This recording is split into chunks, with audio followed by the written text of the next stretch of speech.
I just finished playing my first playthrough of the 7th Saga, so what better time to share my opinion of it while it's still fresh in my mind. Having just played it, would I recommend it to others?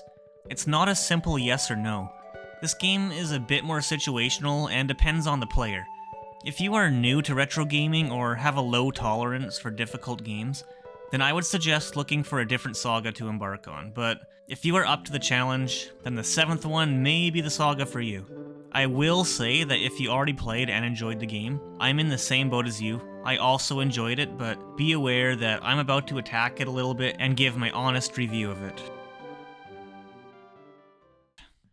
Before starting, you must choose one of 7 different characters. They become your main character for the entire game, and you cannot change that. The remaining 6 characters become possible companions that you can recruit later on. You can have one companion with you at any given time. Each character has different strengths and weaknesses, so you have the opportunity to try to find someone who helps cover your weaknesses. Trying to find these companions for recruitment, though, can be a bit of a hassle sometimes. One great thing about the character selection is that different paths open up depending on who you pick. Because the game plays out differently depending on your selection, it offers decent replay value. Once the game starts, the king just tells you to go find 7 runes. There's no backstory about why the runes exist or what they do. He just tells you that if you find all 7, you will have tremendous power and will be the leader of the world. Which, why would I want to rule the world? Gee, mate, what do you want to do tonight? Kind of a weak plot to start with, which made it difficult for me to get invested in it early on. I found this to be a theme throughout the game as well.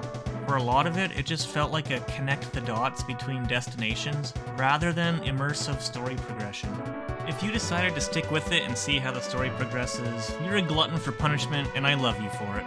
I just hope you padded all your walls, because this game might make you want to bash your head against the wall a few times. If you're like me and grew up playing games like Chrono Trigger and Final Fantasy VI, you might have a habit of mashing the action button, looking for items hidden in random places such as elixirs hiding in clocks, or potions in crates, or against cave walls. Unfortunately, there is no easy action button in this game. You must first open a menu to select your action. Even when you just want to talk to an NPC, you have to open your menu and select Talk. It is a bit painful, but you eventually get used to it. Also, there's no item information in shops, so you don't know what items do unless you buy them and experiment, which would require some extra cash and dedication. There's no advanced stats on weapons or armor either. One of the most difficult aspects of this game is just surviving the regular enemies. If you don't have the patience for grinding levels, you'll have a hard time just surviving.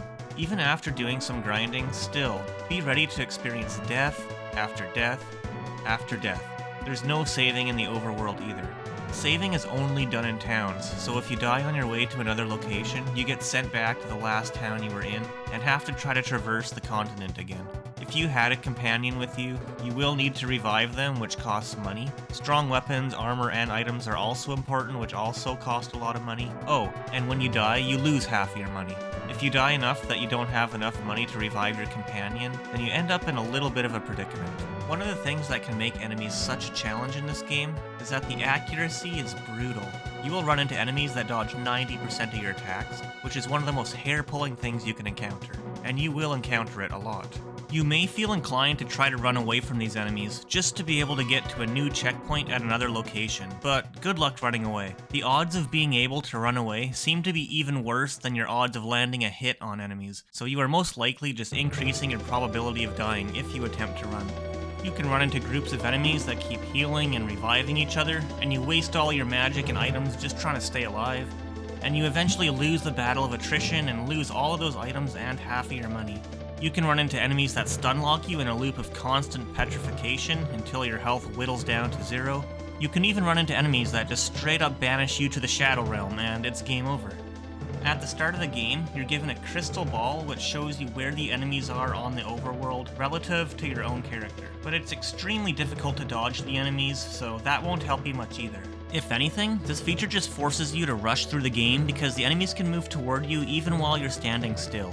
For that reason, I actually don't like the crystal ball for casual playthrough purposes. I feel like RPG games should incentivize taking your time and exploring, and not make you feel rushed. However, this can be a fun feature if you're attempting to speedrun it and want to show off some of those sick dodges. On the contrary, there really isn't much to explore in this game anyway. The ratio of land versus towns is quite large, so even while you are attempting to survive on the overworld, you don't even know if you're going in the right direction in the first place.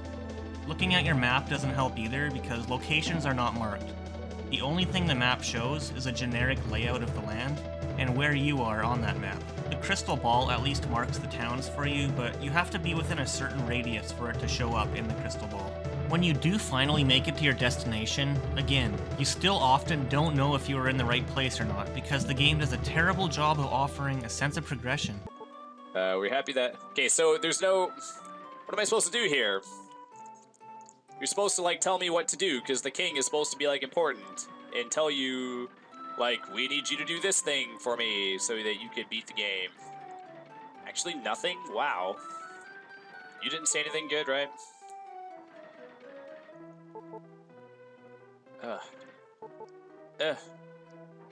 So how do we celebrate? Even after triggering the next event in the game, it often isn't obvious that you've done so. Are you better now? I didn't give you the medicine. That's actually kind of funny how, wait, did I save the child? I don't remember doing that. Because of this, you kind of just guess and hope you didn't miss something and have to backtrack. And sometimes the thing you are looking for is just so unintuitive that a lot of people are going to end up getting lost and either having to look it up or just give up on the game. I had a difficult time getting invested in the game early on. Honestly, the game just felt very lazy to me. They could have done a much better job getting you excited about the story, and they could have added so much more in all of the towns, such as side quests or deeper storylines. 90% of the NPCs are just boring filler and offer you nothing at all. I also think it should have done a better job of letting you know that you triggered new events in the progression of the game, and made it more obvious that you were ready to move on to your next destination, and where that destination was. While it won't quite compare to the soundtrack of RPGs like Chrono Trigger and Final Fantasy VI, I actually really enjoyed the soundtrack in this game. From the catchy shop music that had me swaying side to side in my chair,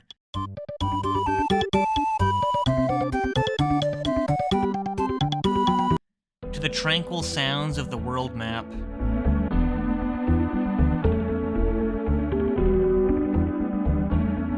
to the epic boss music.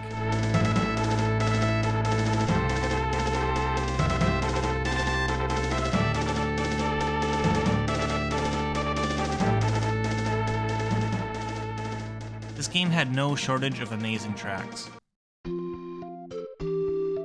The graphics won't win any awards, but they aren't terrible either.